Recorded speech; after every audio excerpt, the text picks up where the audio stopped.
그리스도의 풍성하신 은혜와 사랑이 늘 함께 하시길 바랍니다. 오늘 이 아침에는 히브리서 제10장 26절로 39절 생명의 삶 큐티 9월 20일자 말씀입니다. 26절 이하의 말씀을 봅니다. 우리가 진리를 아는 지식을 받은 후 짐짓 죄를 범한 즉 다시 속죄하는 제사가 없고 오직 무서운 마음으로 심판을 기다리는 것과 대적하는 자를 태울 맹렬한 불만이 있으리라. 모세의 법을 폐한 자도 두세 증인으로 말미암아 불쌍히 여김을 받지 못하고 죽었거든. 하물며 하나님의 아들을 짓밟고 자기를 거룩하게 한 언약의 피를 부정한 것으로 여기고 은혜의 성령을 욕되게 하는 자가 당연히 받을 형벌은 얼마나 더 무섭겠느냐. 너희는 생각하라.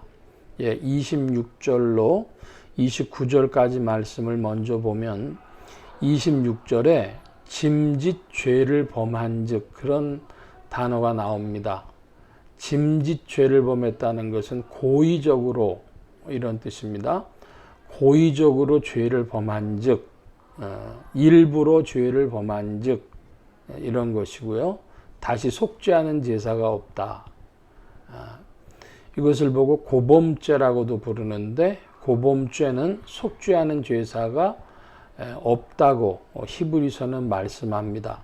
자, 그러면 26절부터 29절까지의 말씀을 간결히 정리하면 타락한 심령이다. 이렇게 이야기할 수 있습니다. 고의적으로 죄를 범하고 타락한 심령, 그들에게는 구원이 없다는 것이죠. 자, 그런데 장로교 교리로 보면 하나님의 구원의 예정이 있습니다. 그러므로 예정된 자는 누구나 구원받고 믿음으로 나오는 자는 다 구원을 받습니다. 그런데 또 개신교의 일부분의 사람들은 감리교라든지 혹은 성결교라든지 기타 다른 신앙에선 타락이라는 고범죄라고 하는 그 죄범하는 것에 대한 경계가 있는데 그러므로 장로교는 타락이란 용어를 허용하지 않습니다. 처음부터 불택자, 처음부터 택함이 없는 자였지 뭐 타락이란 없다 이것입니다. 그런데 히브리서 10장의 말씀을 보면 진리를 아는 지식을 받은 후 그랬습니다. 누가 주셨겠습니까? 하나님이 주셨죠. 그것을 받은 후에 고의적으로 죄를 범하면 그러니까 여기는 자유의지적인 작동이 있는 것처럼 표현되고 있습니다. 그래서 히브리서의 말씀, 특별히 10장의 말씀으로 보면은 타락이라고 하는 것이 더 맞는 것 같다. 이렇죠. 그래서 저는 장로교 정통에서 자랐지만은 구원이 하나님의 은혜고 주님의 사랑으로 이루어지고 하나님의 예정으로 나아간다고 하는 것을 믿음으로 고백하고 그것을 먼저 우선적으로 붙들고 나아가지만은 그러나 히브리서 10장으로 봤을 때는 타락이라는 말이 더 정확하다. 그런데 장로교에는 타락이란 용어가 없다. 처음부터 불택자라고 하는 그 두 가지를 가지고 본다면 이 본문에서는 타락이란 용어가 더 맞는 것 같다. 이런 말씀이죠. 자, 계속해서 먼저 30절 이하의 말씀 봅니다. 원수 갚는 것이 내게 있으니 내가 갚으리라고 하시고 또다시 주께서 그의 백성을 심판하리라 말씀하신 것을 우리가 아노니 살아계신 하나님의 손에 빠져들어가는 것이 무서울진저 전날에 너희가 빛을 받은 후에 고난의 큰 싸움을 견디어낸 것을 생각하라. 여기 32절에 보면은 빛을 받은 후에 진리의 지식을 받은 후에 생명을 얻은 후에 빛을 얻은 후에 그때는 고난의 큰 싸움으로 들어가고 그 고난의 큰 싸움을 견디어내는 것이죠. 장로교 교리에서는 바로 이 타락이라든지 큰 싸움을 견뎌낸다든지 이런 부분은 조금 약하게 부각되어지는 것 같습니다. 먼저 일단 이렇게 정리하겠습니다.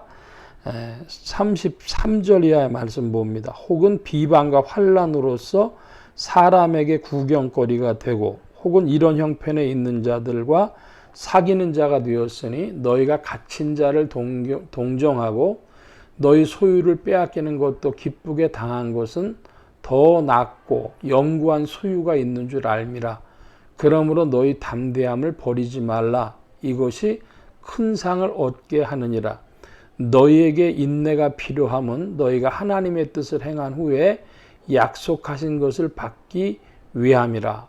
36절까지 봤는데 한마디로 고난의 큰 싸움을 견딘다고 하는 것과 여러 가지 등등의 여건에서 인생들에게, 믿는 신자들에게 인내가 필요하다는 것이죠. 그래서 에베소서 말씀 같은데 보면은 그리스도는 인내다, 이런 표현도 우리가 볼 수가 있겠습니다. 믿음, 소망, 사랑, 그것을 또 다른 표현으로는 성령의 열매들로도 표현하는데, 그러면 거기에 사랑, 희락, 화평하고 인내, 자비, 양선 그러잖아요. 그러니까 인내라고 하는 그 신앙의 덕목이 중요하게 들어가는 것을 봅니다. 우리가 장로교 교리나 혹은 감리교 교리나 이렇게 교리적으로 극단적으로 나아가 보면 한쪽에서는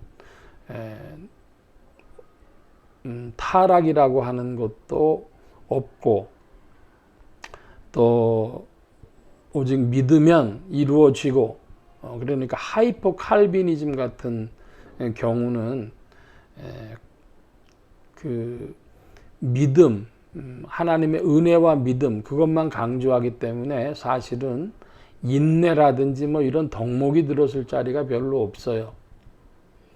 한 발 더 나가 보면은 인내라든지 이러한 것을 그리스도의 빛이 없이 인간으로 이야기하면 인간의 자기 수양 같은 그런 느낌을 줍니다. 또 그래가지고 자기가 뭐 구원을 이룰 것처럼 뭐 이렇게 또 이해가 되니까 결국 우리는 교리를 극단적으로 적용할 것이 아니라 성경이 말씀하는 바, 성경이 계시하시는 바에 주목을 해서 우리가 은혜로 믿음을 통하여 이제 구원을 받는데, 그 모든 것이 주 성령이 주도하시고 우리는 다만 순종한다. 뭐 이렇게 중립적으로 표현을 해본들 뭐 교리주의적으로 나가면 이쪽이냐 저쪽이냐 물을 테니까 뭐 그것 가지고 더 이상 말씀드리지는 않겠습니다. 중요한 것은 오늘 본문 말씀에 보니까 인내가 필요하고 또 큰 싸움을 견뎌야 하고 고의적으로 짐짓죄를 범하면은 속죄하는 제사가 없고, 이런 표현을 우리가 봤습니다. 37절입니다. 잠깐 후면 오시리가 오시리니 지체하지 아니하시리라.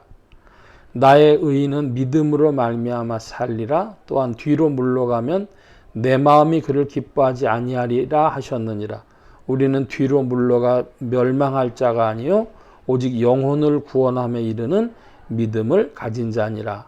참으로 귀한 말씀이 39절에 나와 있는데요. 믿음이 어떤 믿음이냐? 그러면 오직 영혼을 구원함에 이르는 믿음. 오직 영혼을 구원함에 이르는 믿음.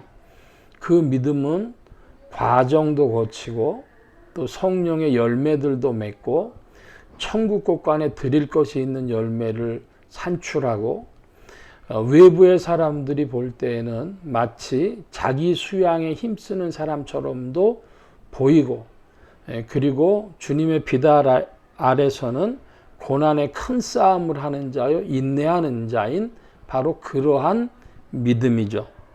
오직 영혼을 구원함에 이르는 믿음.